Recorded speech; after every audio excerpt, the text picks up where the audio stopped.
Ladies and gentlemen, thank you so much for joining us. This is our new show. We're not exactly sure what we're calling it, but for today, we're going to call it UFC Chat with Keith and Brendan. I am Keith.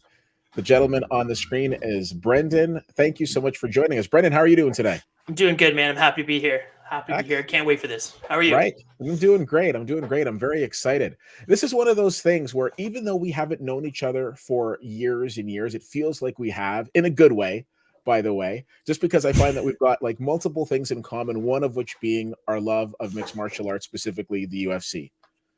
I couldn't agree more. I mean, it's been a short friendship, but a good friendship. It's been something that especially during the lockdowns and COVID and stuff, not a whole lot going on. Kind of looking forward to jumping on a call with you almost daily. At the beginning of it all, we were jumping on. I think at least every other day we jump in a call and just talk UFC. Right. And Yeah. we've talked enough UFC. I think at some point we turned around and said to each other, why are we doing this by ourselves? Why should we not be sharing these ridiculous ideas and nonsense opinions with the rest of the world that probably doesn't care about them, but is going to listen in anyways? So Abs- Absolutely. We couldn't need be to bring happier the that we're here. Yeah, we need to bring the people in to the wisdom that you and I share on a regular basis. Absolutely. So, do you what are some of your like early memories of watching the UFC? So for me, I actually got into it because I started training in boxing when I was really young. Um, uh, I didn't get actually too into watching the sport of boxing. I pretty much jumped right to UFC, and that was really what I was watching. I boxed for quite a while, and then dabbled in some Muay Thai Jiu Jitsu, which really got me even more focused. And I mean, that was really up around the time of GSP's upcoming, which being a Canadian fighter, one of the biggest fighters of the time. That was really that was kind of like my fanboy experience as a young kid. And I mean, I've been watching it. Geez, I can't even remember the first fight I watched, but I've been watching it for literally at least half my life, if not Mhm. much more. It's got to be hands down my favorite sport. Interesting Yeah. enough is, do you consider it a sport? How can you not? To be honest with you, and we'll touch on this a little later. I was talking with an acquaintance a few weeks ago and asked if he liked UFC, and his response was, "Oh no, it's like human cockfighting and that sort of thing." And here's the thing: if you were to dial back to like the inception of UFC one, where you'd have like a 400-pound guy against a 150-pound guy, and the rules were minimal in that, okay, maybe it wasn't the greatest, but when you look at it now and you see that there are commissions involved, you see there are weight classes involved, there are rules, there's testing, all sorts of different things.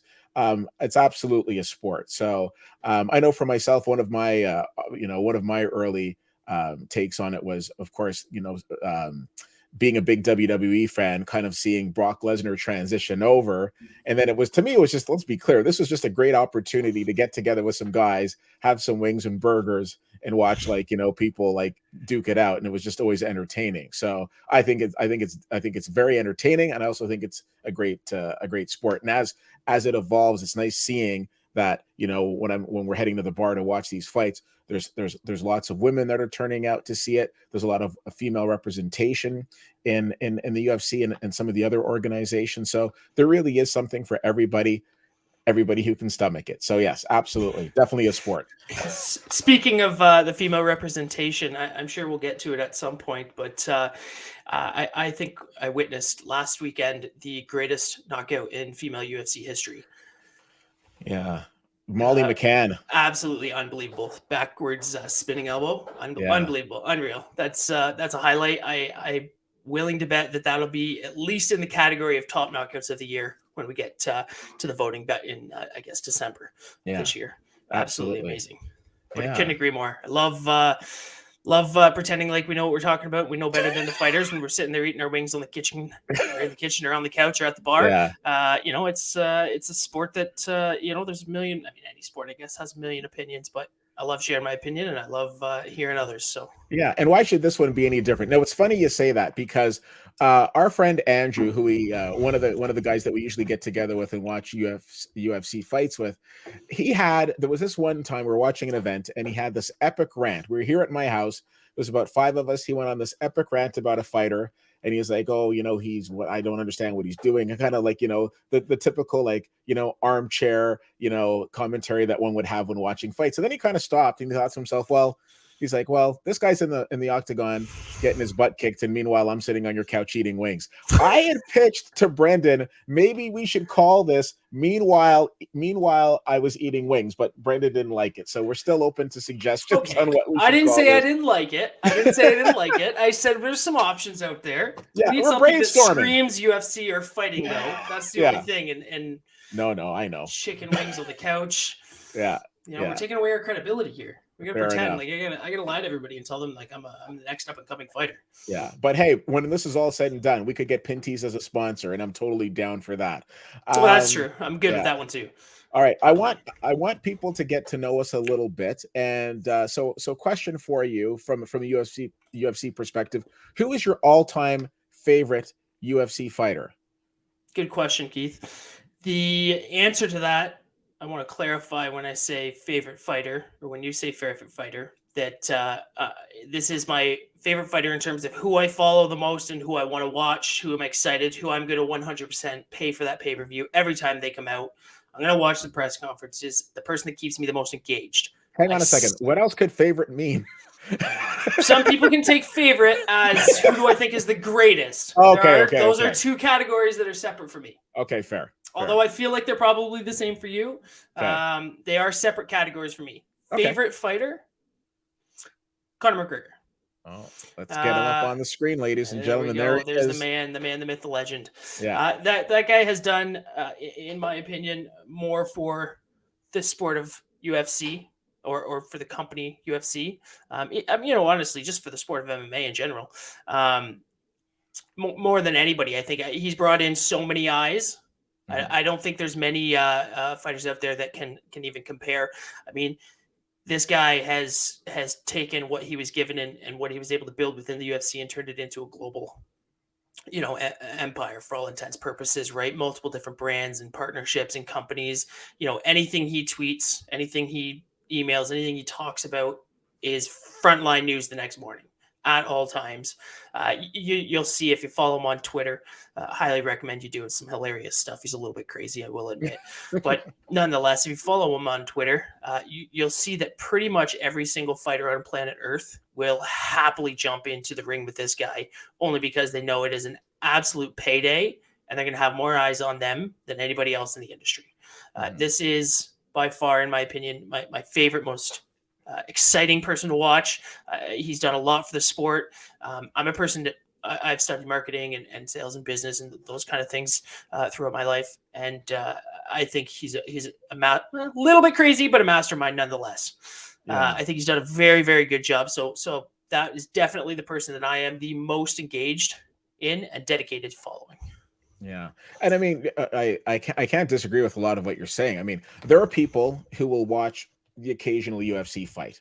Okay. They'll watch it. Sometimes it's for the merriment. Sometimes it's because they're actually interested in the fight. Sometimes it's like for the wings and the drinks that we talked about before. But when Conor McGregor is fighting, everybody wants to turn up for that one and check that one out because something exciting is going to happen. And even though we're talking about somebody who's lost, his last few fights, I think we can agree the next time he sets foot in the octagon, again, it's going to set pay-per-view records because people want to see what's going to happen. And he just does such a great job of building up fights as well. So there's definitely a great business mind behind that cannon of a left hand. So I definitely agree with you.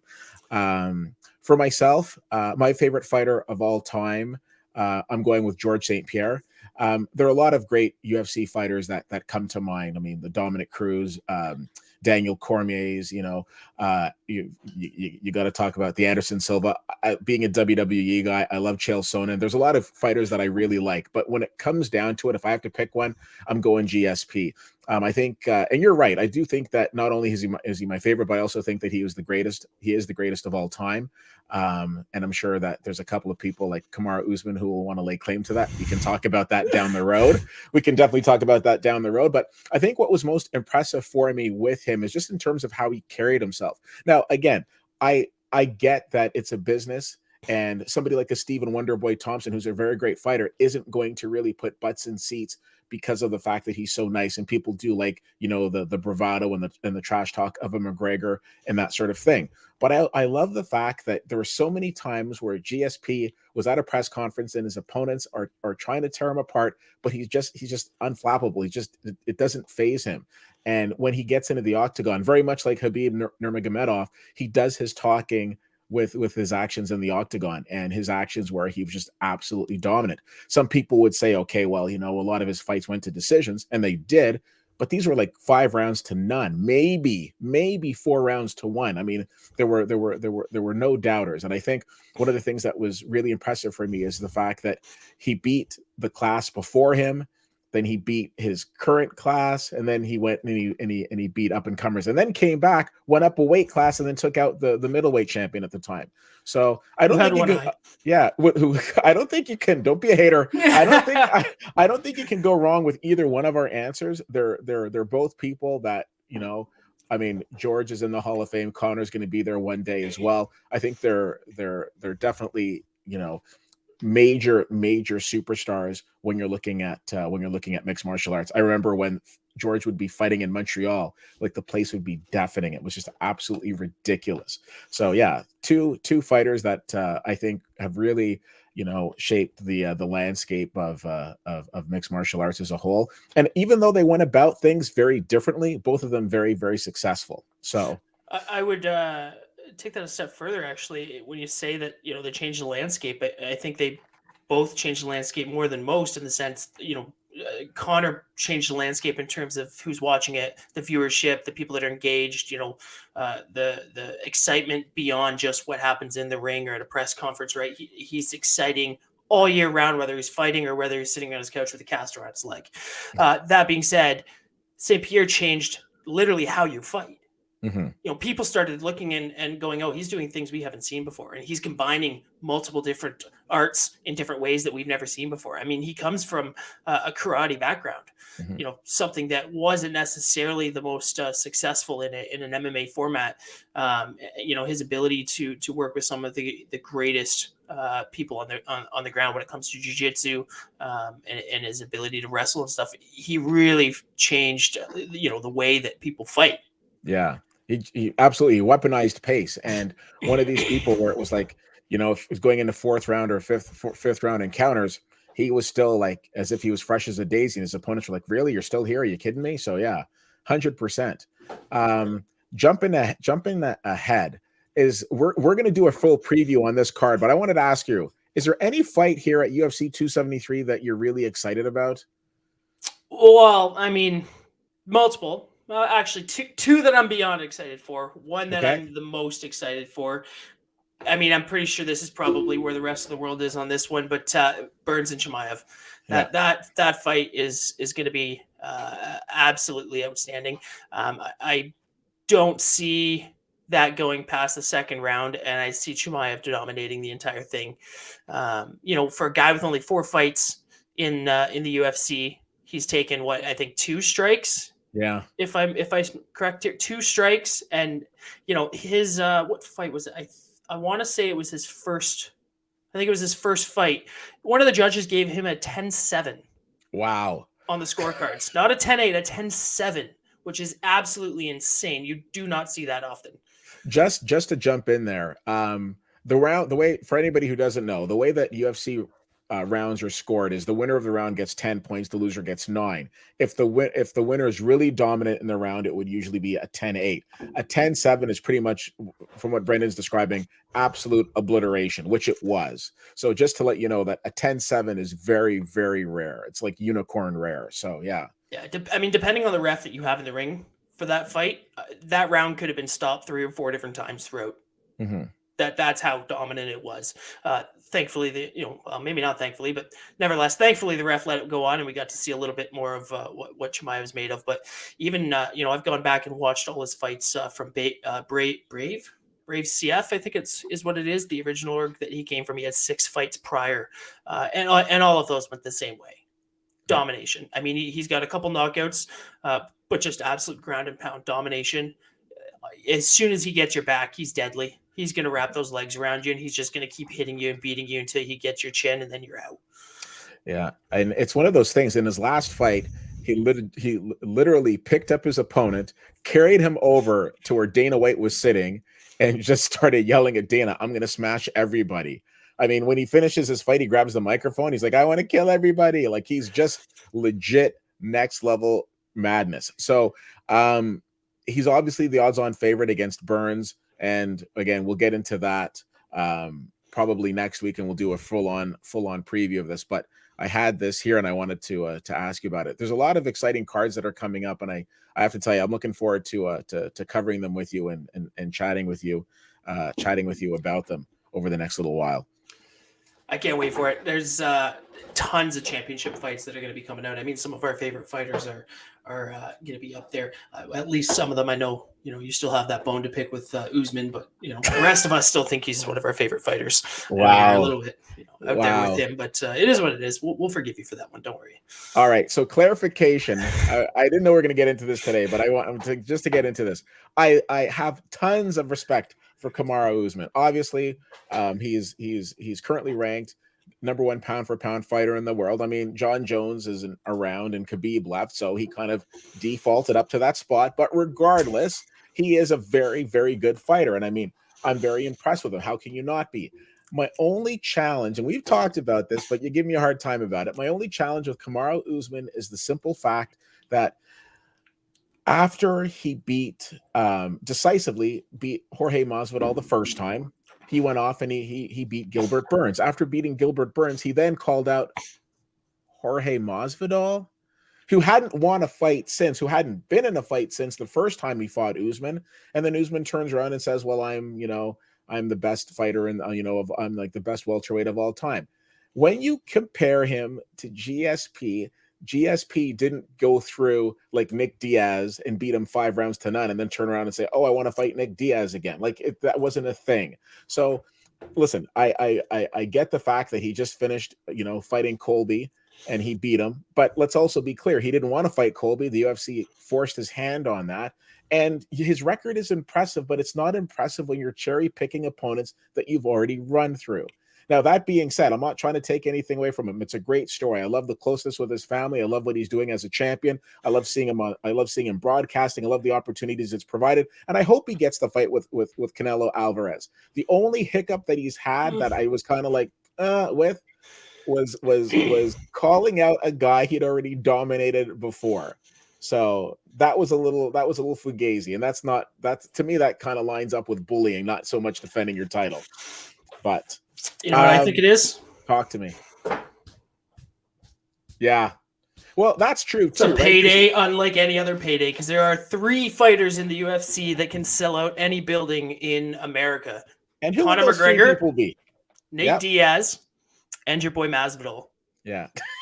And when you sell out an arena, it means that you're going to be getting paid. And as a champion, you're always getting those pay-per-view points. You know that people are going to view that. They're going to watch it. I mean, you look back and who else did he had fight? He had Leon Edwards. No offense to Leon Edwards, but that wasn't going to sell out anywhere near what a Masvidal fight's going to be. Vicente Luque, Bilal wasn't even, he was a few fights behind at that point. I think Stephen Thompson was just coming off a loss. Sean Brady wasn't up there yet. So really, there's slim pickings. He had just beat 2. Colby's there, but Colby wasn't going to be as big of a fight as Masvidal. Let's just be honest. And a much harder fight at that. So, can't blame a guy for going, "Hey, I'll take the payday." Yeah. So if we want to talk about it from a payday perspective, I'm totally down with that. You only have a limited time in this career. Get your money, but don't turn around and call yourself the greatest when you're not fighting the greatest competition, the way my boy GSP did it. I'm just saying. He has fought the greatest competition. Well, he had already fought Colby at that point. So no matter what, he was going to have to face somebody a second time. Yes, but can we also agree, though, that the level of competition that George fought and the level of competition that Kamaru's fighting is not exactly on the same level? So, for example, I can't agree with that because I think Colby is an absolutely unbelievable fighter.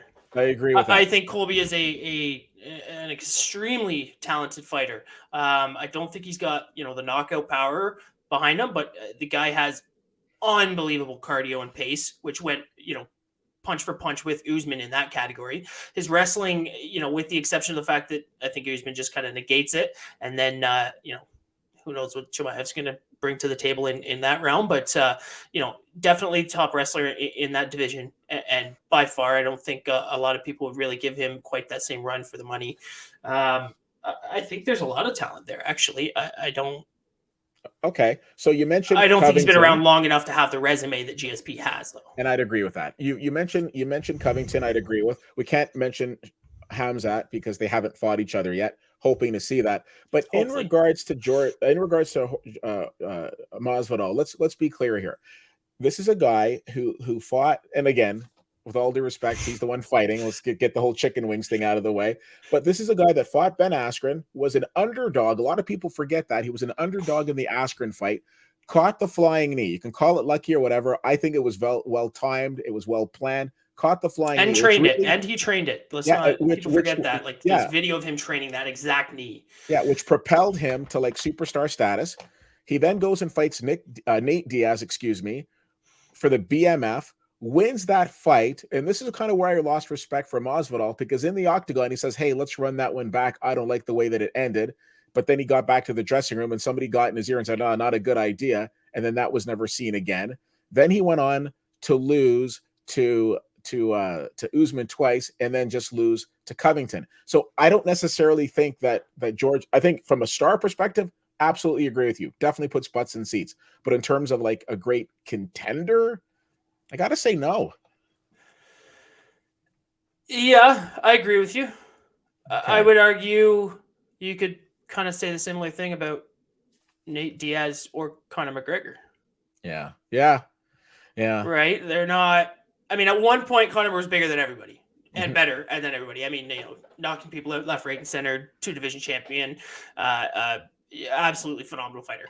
Unfortunately, took some time to box, took some time to celebrate the fact that he's a multi-millionaire.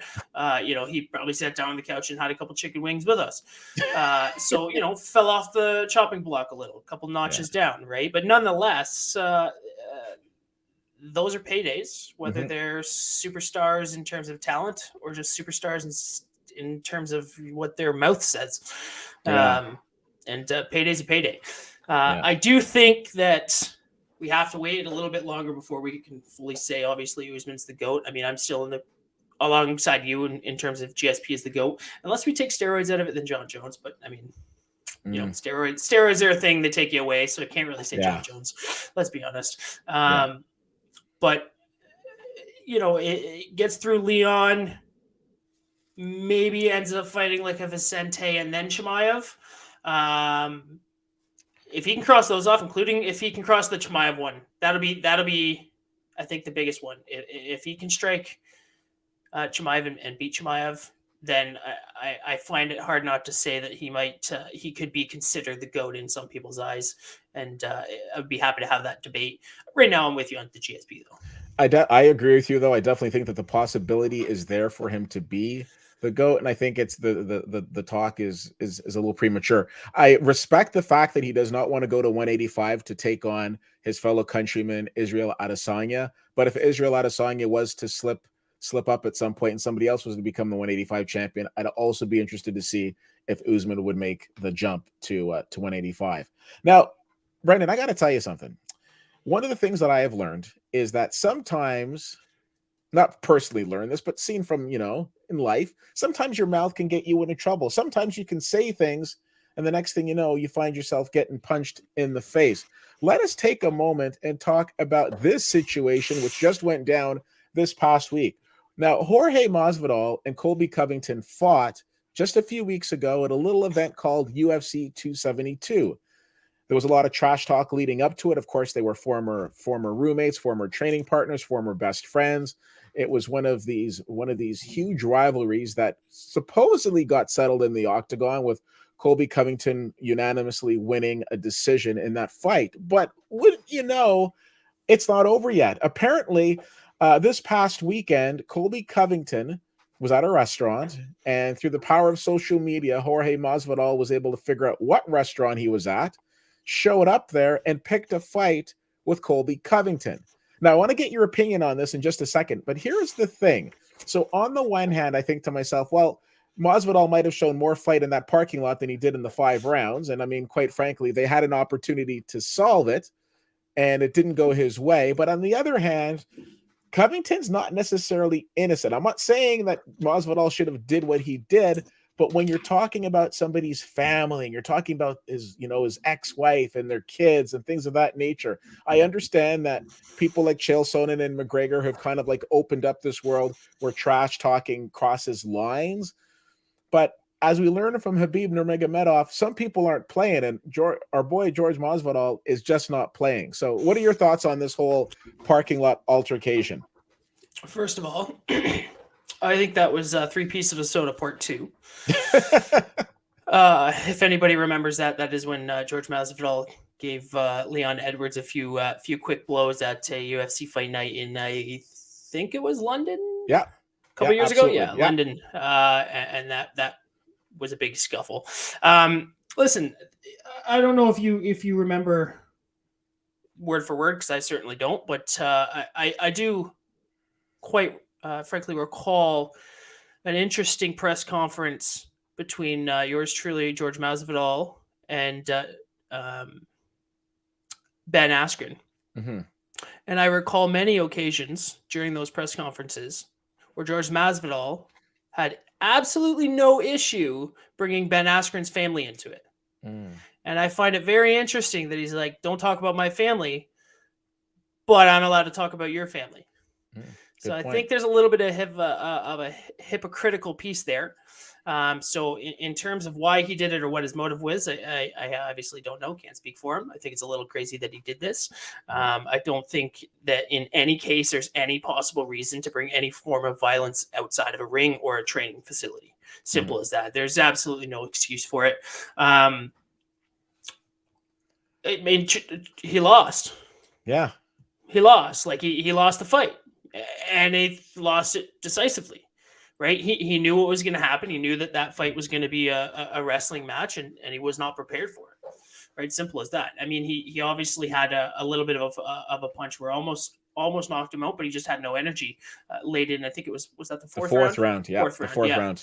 Unfortunately, he lost. He couldn't pull through, and he couldn't do it. And now he's a little bit more angry about it, and obviously going above and beyond. I think it's a perfect for Colby, the fact that these pictures show the police all around him and backing him, because he is so vocal about being pro-police. So, I mean, I think that fits his character perfectly. I heard rumors that he had a mask on when he came and did it, which not really sure why that would be the case. Again, I'm just going off what Twitter says. I wasn't there. I didn't see the video or anything, which I don't really understand that point, because, like, you're not going to get very far. Like, we're going to, everybody knows you. You're not, right? Like, at some point, you're going to, it doesn't make any sense. Obviously, it didn't go the way he planned for it. One of the things that I know the UFC generally does not do is put two people that have hit each other outside of a ring back into the ring together. I mean, you could argue that Masvidal and Leon Edwards, after the 3-piece in the soda incident a few years ago, could have been an absolute mega fight. But it didn't happen. And we've seen a couple scenarios like this. The only exception being when the fight was already in play with Conor McGregor and Khabib. Yeah. With the bus incident and everything there. I think that would be the only exception. But that's only because, again, of the absolute mega fight that it was going to be. I don't think the UFC was willing to give up that money, as well as the fight was already signed and taking place. So it's like you had to follow through. But yeah. The UFC had actually made the Leon Masvidal fight, but they made it, a couple of years after the 3-piece in a soda. So it wasn't like they made it right away. And even though the hype was at its peak afterwards. Exactly. And you're completely right. They don't want to reward such behavior. I'm interested to see what's going to happen. I hear that Masvidal could be charged. I don't know if the UFC is going to take action. So we'll wait and see on that. Apparently, Colby lost a tooth in it, and the unofficial quote that I heard was, he said, he didn't knock my tooth out. I donated it to the first responders. So we'll see what happens. That's we'll amazing. yeah. So we'll see what happens with these two. Again, you're 100% right. The fight wasn't decisive, but it wasn't in any sort of controversy. It was incredibly decisive. But kind of going back, and we're talking about like marketing for a guy like Masvidal who does not have any sort of a path to a title. He had this BMF title, and I'll put it in quotes because it was kind of funny how he won it and he never defended it. I mean, by my count, he's lost it 3 times now with his last 3 losses. Was this a marketing ploy on his part to become more relevant? And I understand you're talking about, okay, he's one of the biggest stars, but I don't think he can take the losses that McGregor can and still pack, the arenas and get people talking on the pay-per-views. I can't even think of one fight right now in the welterweight division that would be really exciting. That would include Masvidal. So was this a play, do you think, on his part? And again, we're just spitballing here, but do you think this was a play on his part to stay somewhat relevant in a division where he really no longer is?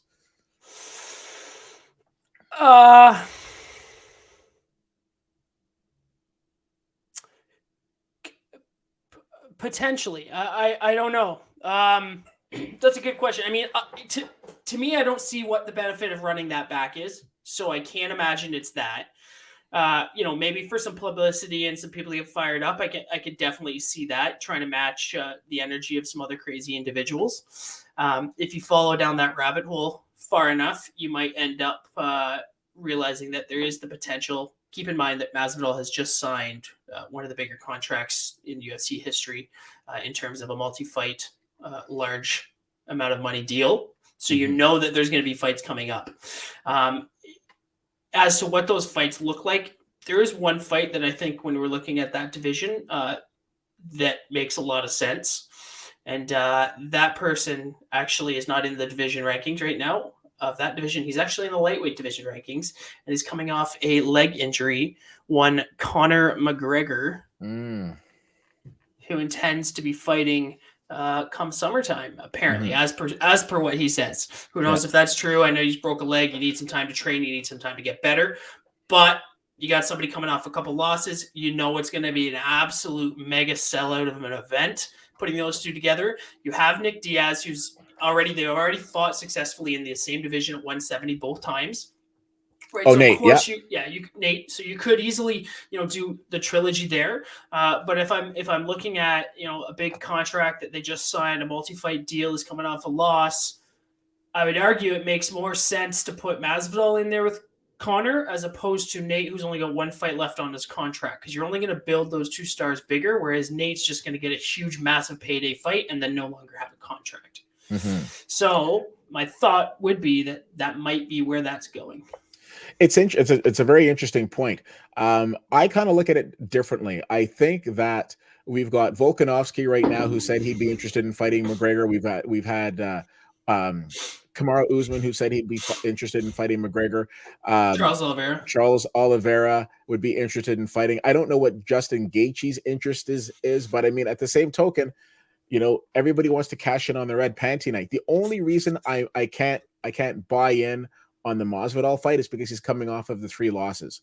So I don't necessarily know if he was successful in his last few fights, absolutely. But because he's not, I think that McGregor, as crazy as it sounds, I think McGregor can walk right back in, coming off of, I believe, 2 losses into a title fight. He's the only person on the roster who can do it, but I think he's going to do it. I think he can too. I just don't think he could win that. I don't think there's a champion right now. Like, here's the problem with breaking your leg is it's not, if you to break it, to heal it, to take the time to get better, right? You're say 4 months, 5 months. I have no idea. It's 4 to 6 months, I'm imagining, right? Let's say get some great doctors in there and doing their thing and whatever that consists of. But 6 months, if you think you're going to be able to jump into a ring after that 6 months, 6 months with no leg means you haven't had 6 months in a training room. You've now deteriorated your skill set as opposed to gotten it better in the same way that the rest of the divisions and the rest of these fighters are in a training room every single day getting better. Right? So he's already behind in terms of skill.